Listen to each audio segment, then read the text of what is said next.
Hello everyone. Last लेक्चरमध्ये आपण crystalline सॉलिड्सचे 4 type discuss केलेले आहेत इन डिटेल. त्यामध्ये फर्स्ट टाईपचा जो सॉलिड होता that was ionic solid. Ionic सॉलिडमध्ये कॉन्स्टिट्युएंट पार्टिकल्स जे असतात ते असतात cations and anions. Here the force of attraction between cations and anions is electrostatic force of attraction.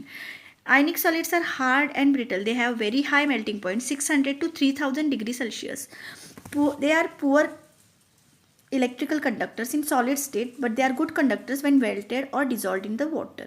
काही examples दिलेली आहेत NaCl and CaF2. Covalent or network solid is the second type. Covalently bonded atoms are the constituent particles. Atoms मध्ये covalent bonds present असतात. Covalent or network solids are called giant solids and they are very hard in nature. त्यांचे जे melting points असतात ते इथं लिहिलेले आहेत 1200 degree Celsius to 4000 degree Celsius. They are poor conductors. Exceptions are graphite and diamond. Graphite is good conductor of electricity, but diamond is bad conductor of electricity, but it is a good conductor of heat. Diamond and silica are the common examples. Molecular crystalline solids. Here the constituent particles are monoatomic or polyatomic molecules. London forces, dispersion forces, dipole interaction, hydrogen bonds, these are the intermolecular forces of attraction depending upon the molecule. Molecular सॉलिड्सना आपण 3 different टाईप्समध्ये divide करू शकतो. First one is polar molecular solid. त्याच्यामध्ये dipole interaction बघायला मिळतं. Non polar molecular सॉलिड्समध्ये London forces बघायला मिळतात आणि हायड्रोजन बॉन्डेड मॉलिक्युलर क्रिस्टलाइन सॉलिड्समध्ये हायड्रोजन बॉन्ड बघायला मिळतात. They are generally soft in nature. They have melting points given over here -272 degree Celsius to 400 degree Celsius.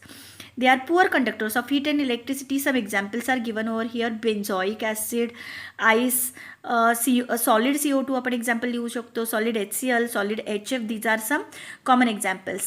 Solid argon, neon, these are also molecular crystalline solids. Metallic solids.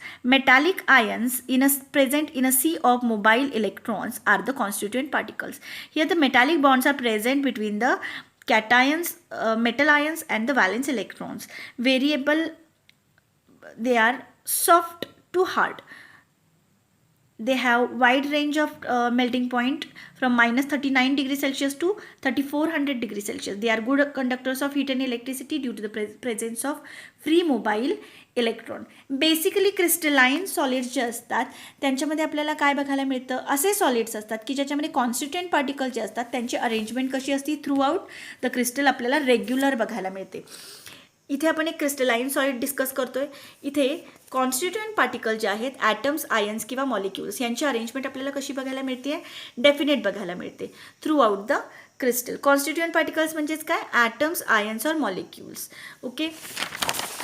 Atoms, ions और मॉलिक्युल्सच्या different अरेंजमेंटमधून जे unit cells बाहेर पडतात, जे units बाहेर पडतात त्यांना आपण unit sale असं म्हणू शकतो. आणि ही जी युनिट सेल असते ती रिपीट होत गेली की जे तयार होतं त्याला आपण काय म्हणतो, क्रिस्टल लॅटिस. क्रिस्टल लॅटिस और it is also called giant crystal. It is also called giant crystal. Crystal लॅटिसचा जो शेप असतो तो डिपेंड करतो युनिट सेलच्या शेपवर. क्रिस्टल लॅटिसचा शेप युनिट सेलच्या शेपवर डिपेंड करतो आणि त्यामुळे युनिट सेलचा शेप डिपेंड करतो length of the side of the unit cell and angle between the sides. Here we have considered one unit cell with sides A, B, C and angle between them alpha, beta and gamma. Consider this unit cell.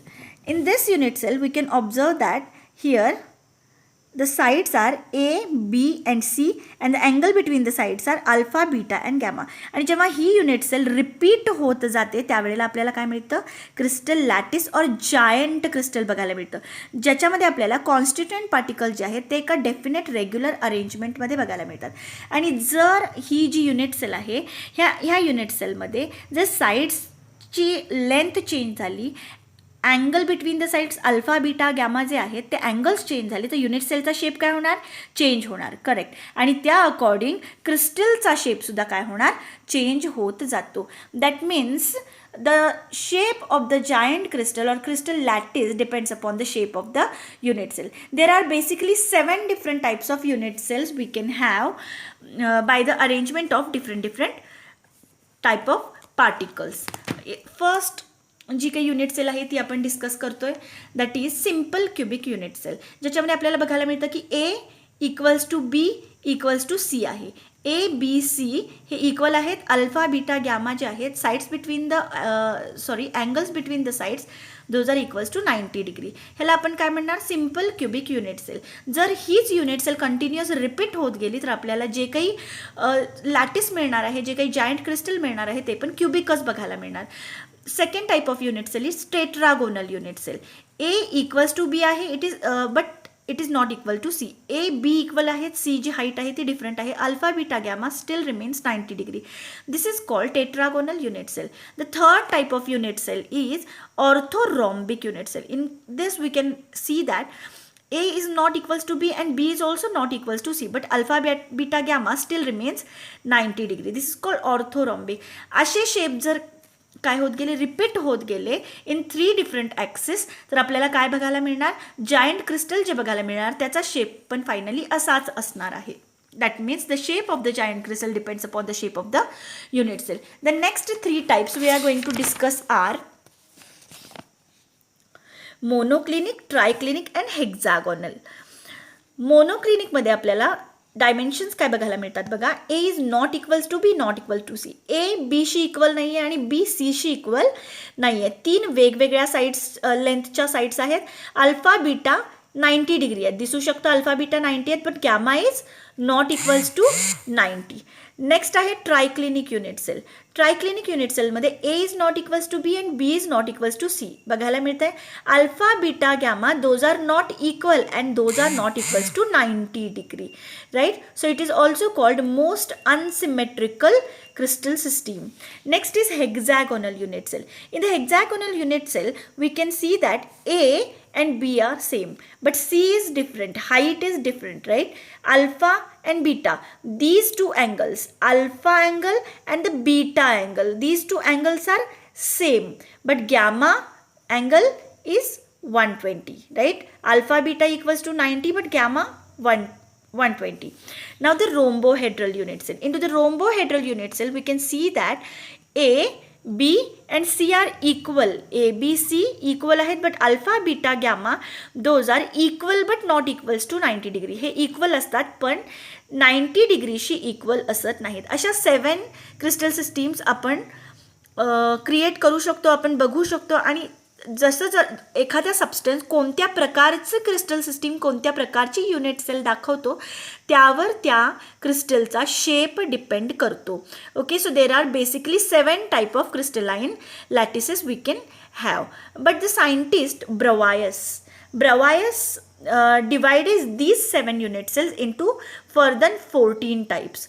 ब्रवायसनी काय केलेलं आहे तर depending upon the position of atoms याच लॅटिसेसना काय केलेलं आहे further 14 टाइप्सच्या युनिट सेल्समध्ये डिवाइड केलेलं आहे. So we have 14 Bravais lattices. These crystal systems are divided into 14 Bravais lattices that we are going to discuss in the next lecture. I hope you are clear with the unit cell.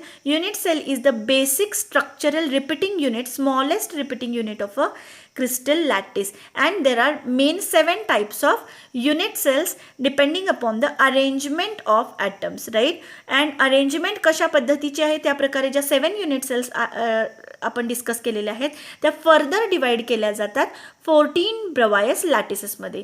That we are going to discuss in the next lecture. I hope you are clear with this concept. Thank you very much.